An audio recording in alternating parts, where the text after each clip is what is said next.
Nasa loob na kami ng sasakyan kung saan ay pupunta na kami. So mga kaibigan, at meron pa kami hinihintay. Part 2 ko na lang to dahil iba yung nasa barko kanina. Alcohol Ito naman ay Bato Uslob na mga kaibigan, at sugod na naman kami doon sa medyo malayo ng mapupuntahan namin. Napakaganda naman ang dagat dito. Oh Lord. Log Falls, kung saan ay maraming tao papunta doon. So kailangan pa rin sumakay ng motor o habal-habal. Guys, yan ang mga kasamahan namin, at ito naman ay naghintay kami Maglakad na lang kami papunta doon dahil hindi naman gaanong malayo dito mga kaibigan. Papunta ng falls, kaya siyempre lakad na lang kami. Ayan mga kaibigan ko, ang ganda ng ang kanilang view dito dahil bundok na to Baba kami dito at kailangan magpadaplin kami mga kaibigan dahil ang hirap pala papunta ng kuan ng sinabi nila na falls, pero okay lang. At naka-experience ako ng dito dahil maganda naman ang daan dito mga kaibigan So ayan, malapit na kami at lakad na lang, lakad at maglakad-lakad pa kami mga guys. Ayan, palapit na kami dyan sa may falls na yan. Medyo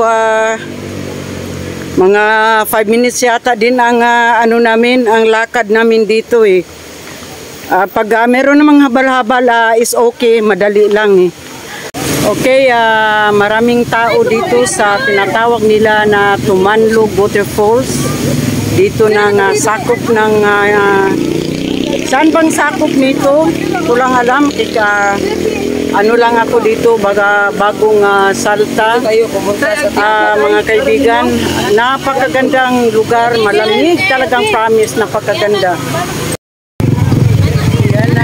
Maraming tao dito dahil linggo mga guys, at syempre itong first time ko dito kaya wow, punta kami doon sa kabila. Okay, agoy ginoo ko. So agoy, ang ganda. Ayan ang daloy ng tubig nitong falls, ay napakataas, napakahaba at napakalamig. Guys, maraming mga tao na dumating ngayon dahil nga ay linggo, at maraming mga dayo talaga. Napakaganda ang lugar nila dito mga kaibigan ko, wala na akong masabi pa. So this is my first time na nakarating ako dito ng kanilang napakagandang falls.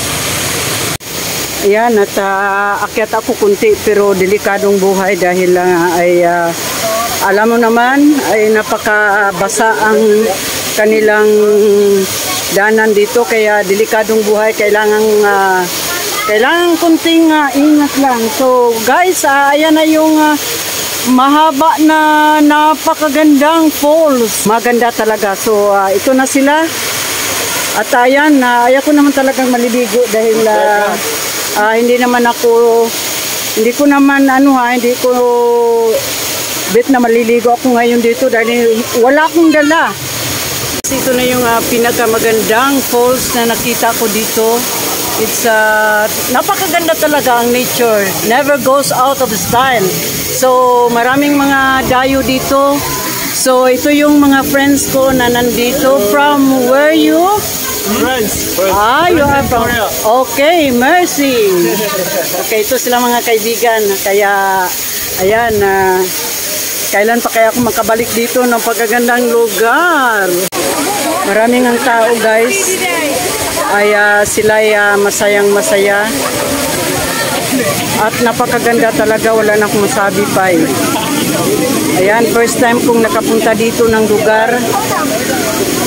Wow, I'm so very exciting and I'm a very interesting place. Ayun ang kagandahan niya. Wow. So ito nga ang nakikita ko dito sa taas. Di ba ang ganda? Kung alam ko lang is nagdadala na ako ng aking paliguan ngayon. So guys, napakaganda naman ng dalo ng tubig. Napakahaba at napakataas. Kung saan yung gawa ng Panginoong is talagang napakaganda. Yan.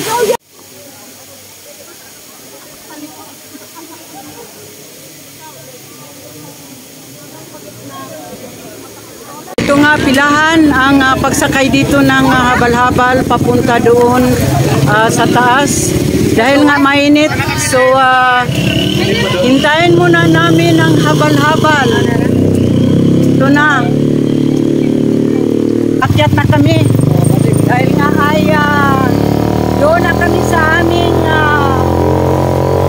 balik na kami doon sa aming sasakyan. Sakay kami ng habal-habal dito mga kaibigan. Kaya ito na.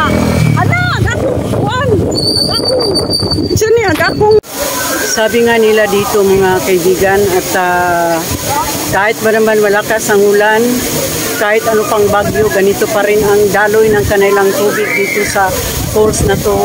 Kaya ang tubig hindi malalim kahit malakas pang ulan. Kaya mga kaibigan, sana naman ay gustuhan nyo itong pinapakita ko sa inyo dahil maraming tao dito. Huwag nyong kalimutan na mag-likes at siyempre support lang tayo bawat isa sa YT World.